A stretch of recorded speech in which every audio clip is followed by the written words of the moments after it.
This is another episode of Garage Sale Safari. My name is Steve Ensel, and today we are going to talk about about vintage denim.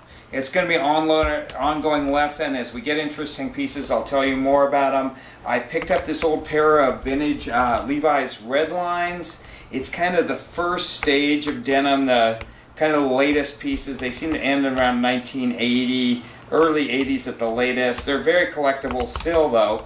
And the first way you can tell them is, and always look for this when you're looking through piles of jeans, and unless you've trained your eye to look for old denim, which I have. If you don't, then start looking for the black stitching along the top of the corners of the pockets. Newer jeans, Levi's don't have this. This is something that ended in about 1980, 1981, somewhere in there. And that's the first sign that they're probably vintage jeans. Then the next thing you're going to look for is, if they have that, are they red lines? Now when they say red lines, they mean, do they have a salvage line on the inside? This pair does. They've got the white, and then if they're newer, they have a little bit of a red stripe in the white here. And so that's why they call them red lines. Now people like to roll them up and like an inch or two, and then you can see the red salvage line, or the white salvage line with red, and that lets everybody know you have a pair of vintage Levi's.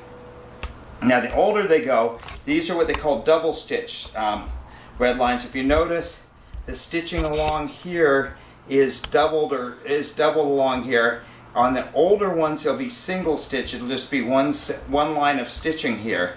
And those usually mean they're indigo denim. The indigo denim is more valuable, and that's when they really start to get more valuable, is when they hit the single stitch stage. This pair here has got some damage. They're worn. They might be able to clean some of this staining out of the knees, and they got a few holes and whatnot. Still, they're a good size and they're a good length, so they can roll them up. And I would say they've still got to go, even in this condition, for at least 35 to 40 bucks. I haven't had any red lines in quite a while. Vintage Big E's and all. Okay, the next thing you'll often hear about is Big E's. Big E jeans, Big E jackets. And what they mean is, you'll see where it says Levi's down here. They mean is the E capitalized. This has a small e because they're not Big E jeans, they're just red lines. If it had a capital E, they would be much more valuable. They would be, instead of being about 40 or 50 bucks a pair, in this same condition, you're probably looking at least 250 to 350 for the pair. And could be much more valuable than that depending upon the age. So that's kind of our first lesson in Levi's. As I find some older pairs, I'll tell you more about them, but this is a starting place. And then the next piece I'll show you is a vintage Lee Storm Rider. This one is probably from about the late 60s. It has the indigo denim. I don't know if you can see it or not, but as it fades, and even before it fades, it gets this really cool striping, and it's the really cool striping that all the modern jeans are trying to copy.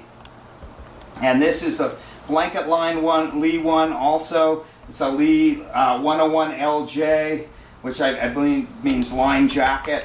And nice piece, excellent condition. And I just thought I'd show you that one. That one's got to be a good 125 bucks. In the Levi's collectability heyday, about 15-20 years ago, this same jacket would be 300, and these would be 150, and a good pair of Big E's you'd get 800 bucks for, like that. And I've even gotten up to $5,000 a pair for Levi's for the older ones. So that being said, they're not as collectible as they were, but they're still pretty damn valuable, and worth checking. These were in a pile of old jeans. These were the only red lines in the pile, but they were $2. So I picked them up, and I figured also I could teach you a little lesson about how to tell old denim. And so that's the first thing we're going to talk about, is old denim. Next thing, the old hats are really collectible right now. This sort of style, I think they're called pork pies. Not really sure. Any of these are pretty darn collectible right now. You can usually tell by the lining. I know they're making a lot of reproductions of them, but this is a nice old one, probably from the 50s. These are still, the vintage shops love them. Kids love to have them. This is another one, great condition. Nice old one from probably the 50s, cool look for the summer. This is another one that's a nice 50s one, and it's got, you know, that woven really nice for the summer. It's got a cool little insignia on the side. And these, you know, I pick these up often for $1 each, 50 cents, couple bucks. This is another one. You can see the old lining on the inside and everything, and cool little insignia of a dog on the side.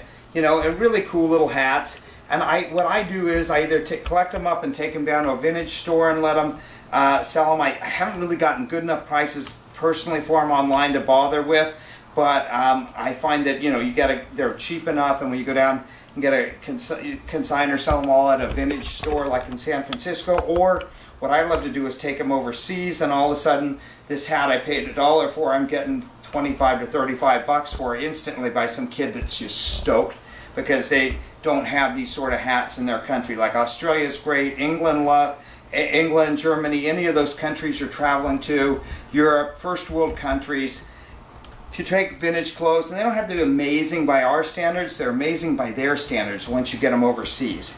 And this is another nice little leather fedora. You know, I got it, I think, for $1, and you know, we'll take it over to Australia, and they love them for the sun also, because the sun's so hot in the summer and so direct. So they really love the hats.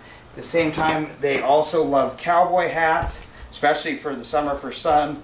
But most countries just love cowboy hats and having a cool cowboy hat. This one is one of mine. I just love it. It's probably from the hat itself is probably from the 40s, and we've decorated it up a little bit. And that's one I keep around for when I'm off doing stuff and I need a cowboy hat. Everybody has to have a cowboy hat. And then these are just a couple other old ones I picked up along the way, and they were probably $1 or $2 at the time. And it's a nice old Stetson, and I'll take them overseas, and you know, I'll charge $30, 25, $30 each for these.